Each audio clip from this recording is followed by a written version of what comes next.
An interesting pattern that I found both in my own life and in the lives of many friends who I would say are both very happy in their lives and pretty darn successful in the world of work and business and creativity is that they place a really high value on fun, more than you would think people in their shoes would.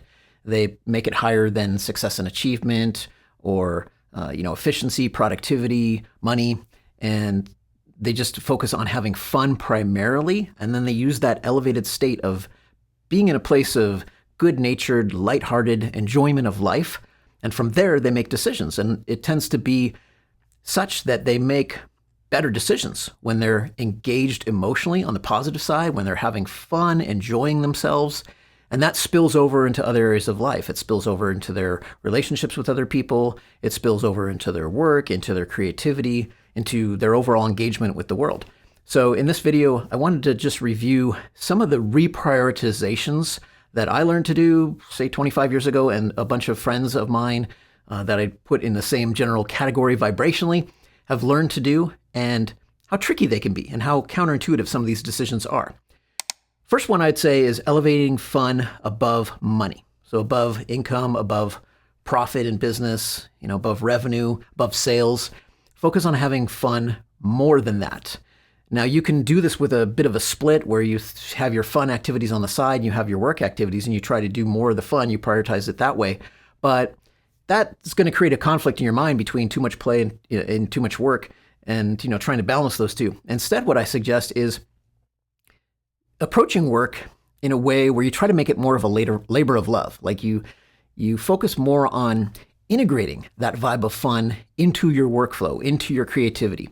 And one of the ways I do that is I look at a process that's not fun. And if it's not fun, it's usually either too boring, which means too disengaging. You're not investing much in it because you find it tedious or dull. And on the other side, it might be too stressful or too anxiety producing, too much fear energy in it, and it's too tense. So you have too much tension or too little tension, basically, or you're two polar opposite problems. And fun is, where you're in the sweet spot of engagement, where you're really engaged with something, you're enjoying yourself, and you can get into that delightful flow state. So fun can be really good for productivity, but you're going to have a hard time accessing your best productivity, your best flow, your best creativity, your best decision making if you're too far to the boredom side and the tedium side or too far to the stress and anxiety side. So whenever you have something in your life, something in your work, your business that's creating that suboptimal state, and it's usually by focusing on something more task-oriented like efficiency or productivity or profit, you're moving away from the fun aspect and you're actually going to be suboptimal in your behavior because your motivation won't be at its best. Your decision-making won't be at its best. You don't make the best decisions when you're bored or when you're stressed.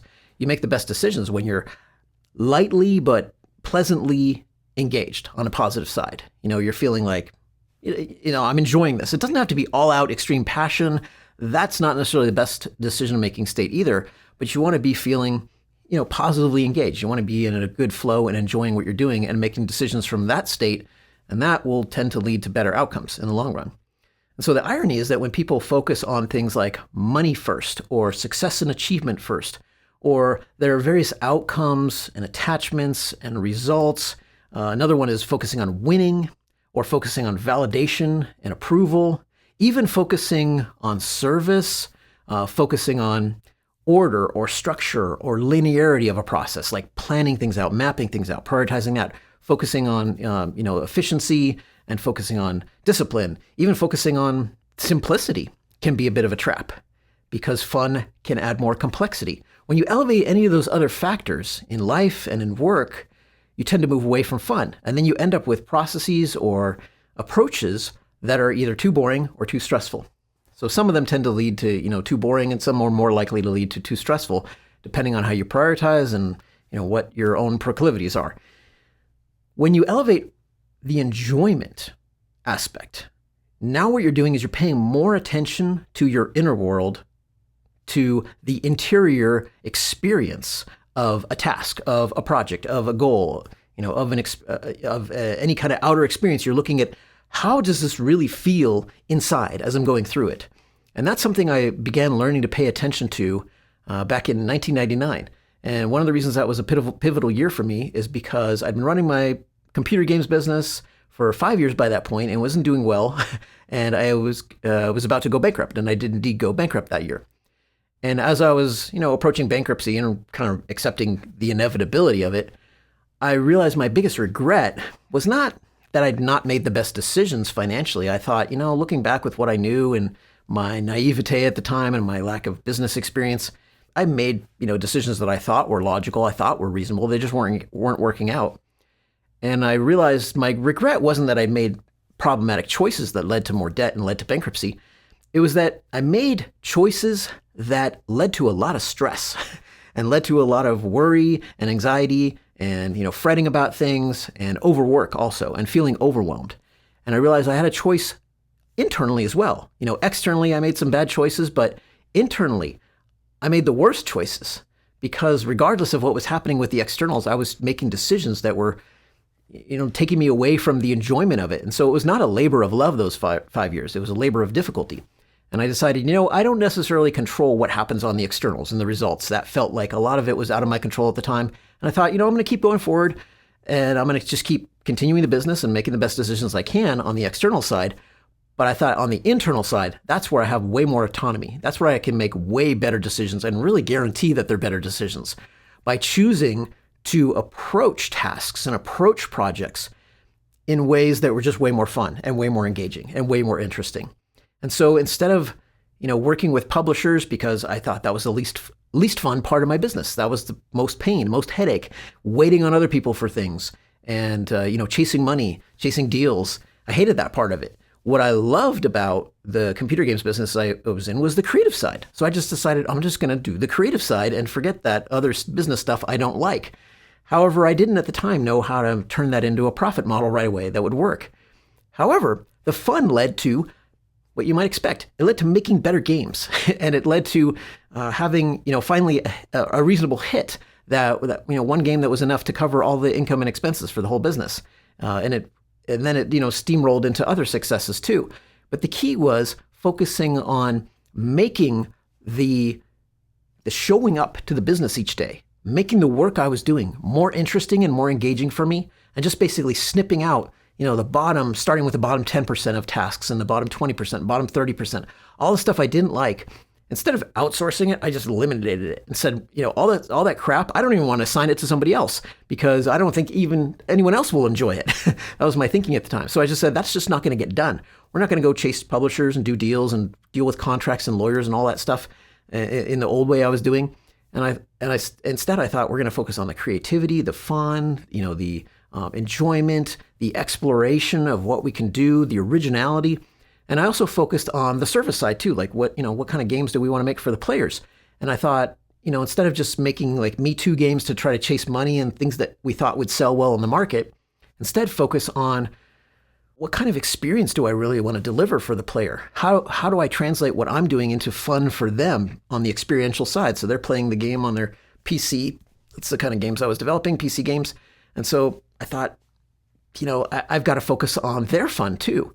And so it branched out from, focusing on my own fun to flowing outwardly into creating fun for others. So that flowed into the service side. And that worked really well because then I made different decisions. Instead of thinking about what's going to sell well or what's going to make more money, I thought, what's going to be more fun for the player? This decision or that decision? And I kept trying to optimize based on what would be a good decision for the player, what would make the game more interesting for them.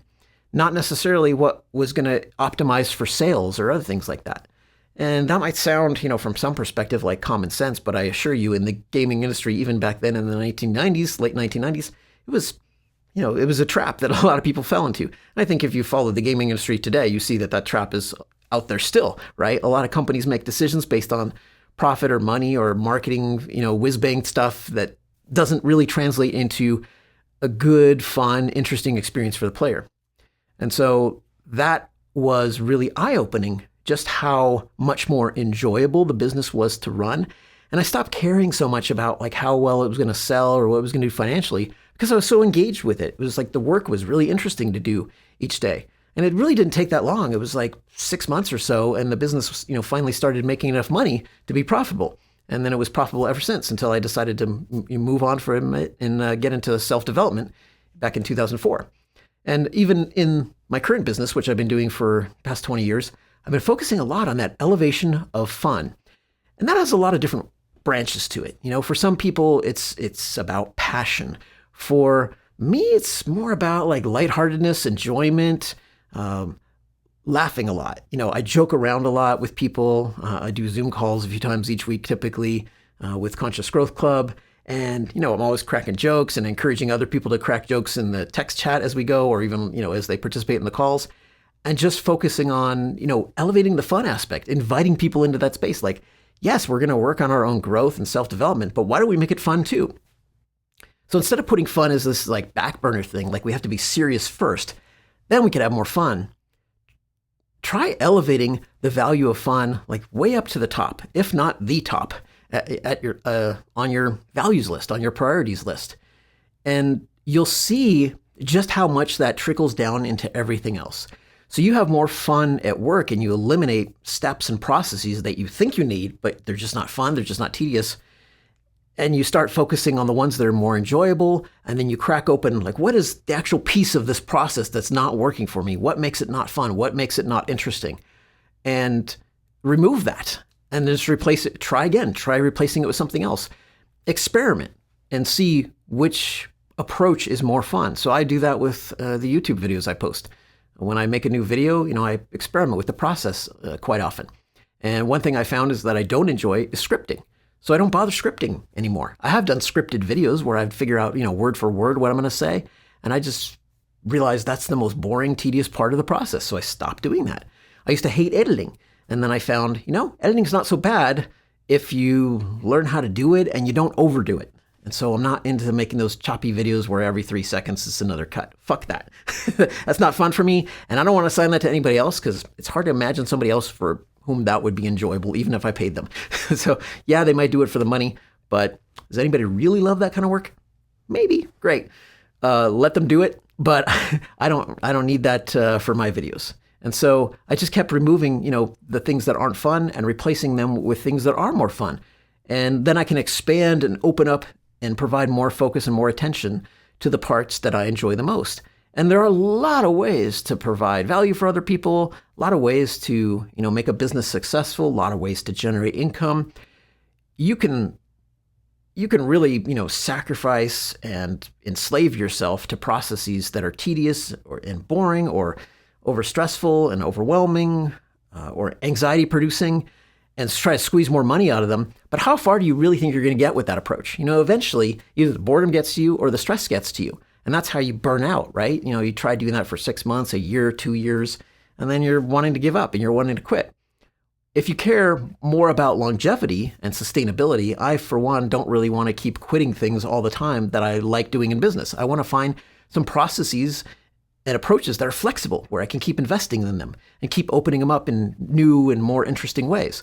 And yes, I care about the service side, but it's got to be service with a smile, right? It's got to be service that's fun, that's enjoyable. If I don't like doing it, I'm just not going to want to keep doing that.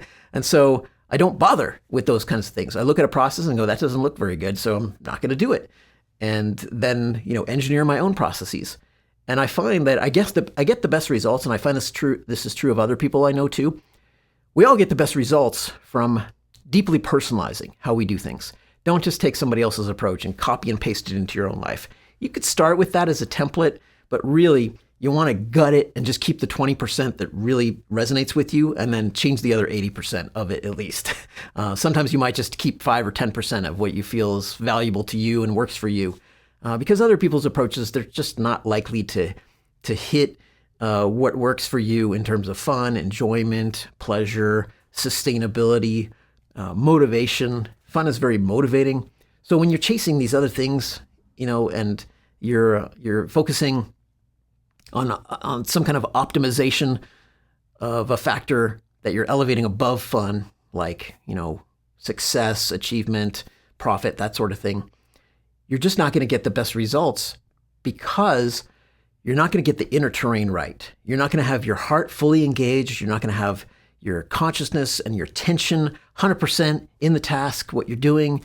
You're going to be wanting to, drift away to something else and distracting yourself. If you find yourself distracted a lot, you're not doing things that are engaging enough for you. Redesign that process, rip it apart, shred it. You're responsible for this. So don't expect somebody else to swoop in and give you the golden process that's going to work for you. You got to experiment. You got to try what works for you. And what I find is, to do it really right, I have to really get pretty far away from all the stuff that's been baked into my mind from social expectations, what I've been taught by others, what I've seen other people do. And I've got to personalize the heck out of it. I really got to go deeply into my own values. And it's all about testing. I'll test different things and see what makes it more engaging for me, what makes it less engaging for me. And I learn and I keep stair-stepping my way to more engagement and to more fun. And, that's why I've been able to keep running my current business for the past more than 20 years and not burn out on it. A lot of people in this field, they burn out very easily. They don't like it after a while. They get bored, they get stressed. You do anything, in the social sphere on the internet and you can get, attacked by critics and you can just create a lot of headaches for yourself. So I don't do certain things that are just not fun. Like I don't do Facebook. Don't care. I don't engage with it. I don't use it.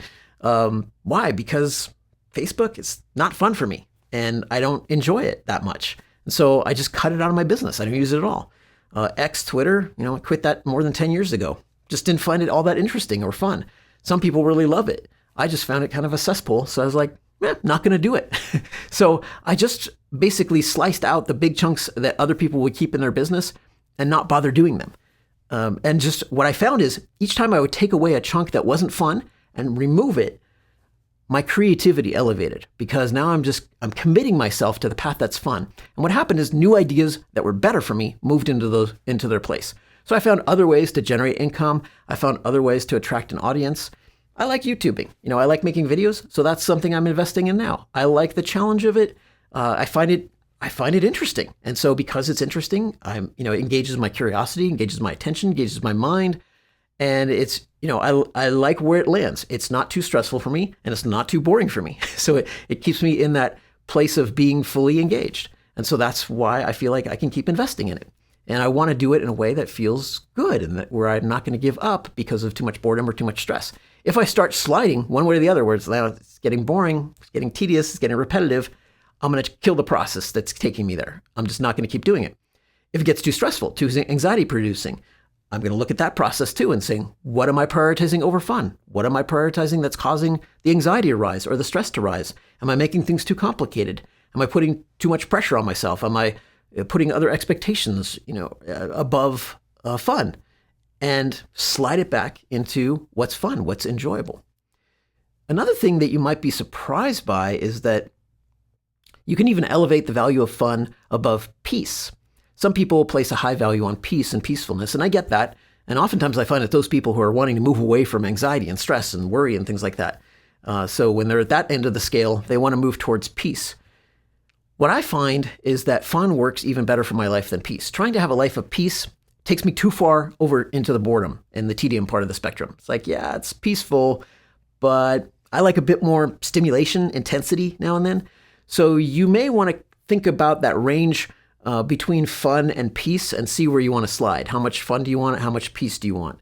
You can even have the experience of, swimming about these different vibe spaces.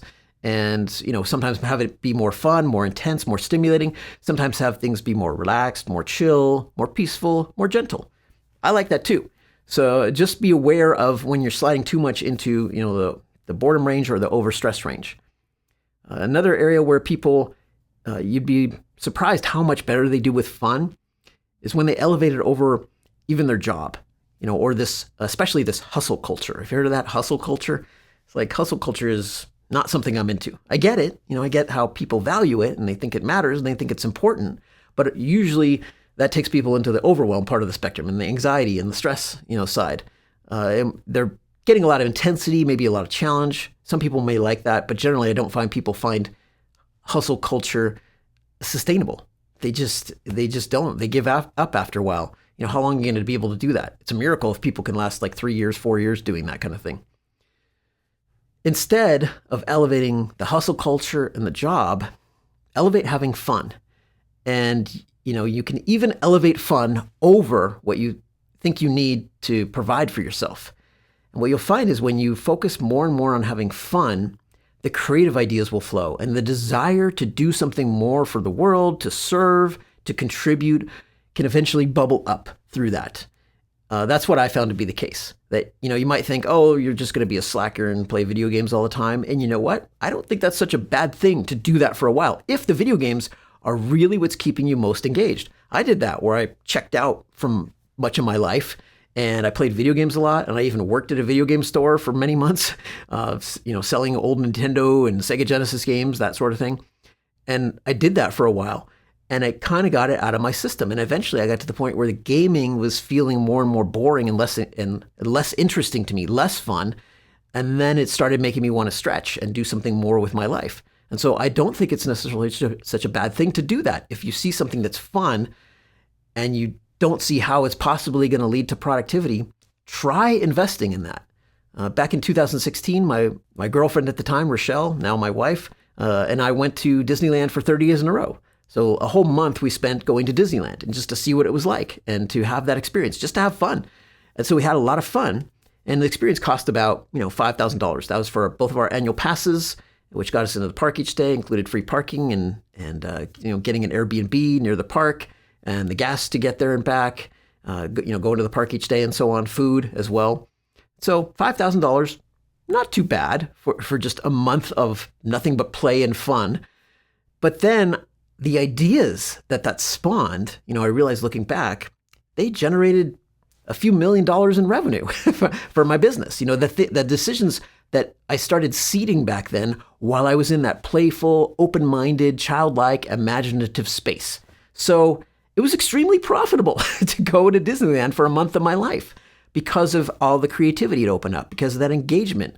And I thought, if Walt Disney can do this and he can create this fun space and do inventive, imaginative things and make money doing it, why can't I? And so it really opened up my thinking there. And that's the challenge I invite you into, is to elevate the value of fun in your life and consider that there are people, including me, who are out there saying this works. This works in terms of helping you get the successes you want, the achievements. You can get nice outcomes. You can get good results. You may get other people's validation and approval, but if you're really having fun, you're not going to care about that as much. You may have, experiences where you feel like you win something. In fact, the game I wrote, focusing mainly on the fun, the first game I wrote like that, back in 1999, won several industry awards. So I had the experience of winning awards and doing well in the marketplace, but that was not in my consciousness. I was not focusing on those while I was developing it. I was focusing on not just creating fun for the player, but creating a fun development experience for myself and my team. How can we make this more enjoyable and remove all the tedious parts and the stressful parts of the process? Just not do them, throw them out the window, and redesign the game to be in the space where it would be enjoyable to write and enjoyable to play. And that was something that took a little creativity. It took some inventiveness and decision making that was different than the approach of just putting profit first or success first or making sacrifices. So these days, I'm really not into making those sacrifices, including in my personal life and my business, where I got to do things that are just really tedious or stressful because I want some kind of result. Just say no. You can do that too. You can really just say no to that. And yeah, you can outsource some things, to other people if you don't want to do certain parts of the process. It's not necessary to be perfect in all ways. All you got to do is really just elevate the value of fun, put it, higher up. You don't have to be perfect about it. You can still do some of those things that are not fun. Sometimes you're going to do some tedious things. Sometimes you might do things that are a little anxiety producing. But if you keep making at least like 80% of the things you're doing in your work and in your personal life engaging for you, then you're going to see just how that vibe of fun, and it wants to infuse itself into every other area of life. It's like a hydra. It just wants to stretch itself. And I think you'll see that unlike some of these other areas that you might elevate, like success, achievement, winning, money, even efficiency, order, structure, productivity, that sort of thing, if you elevate fun, it's way more sustainable because your inner terrain becomes increasingly engaging and beautiful. It activates your best motivation. It activates your best engagement and your desire to do your best. It makes you want to get out of bed in the morning. It makes you want to show up. I think it's better for your health too. How good is all that boredom or all that stress for your health? It's probably not, right? You're challenging yourself. You're keeping your mind active. You're keeping your body engaged. You're socially, engaging with the people around you. It's all good. It's all good. So yeah, you might have grown up with a model like mine where fun was shamed. Like how dare you have fun when there's work to be done? That's how I grew up. You got to do your work first to earn fun. I say flip it around and try the opposite. At least test it. Test it in your own life.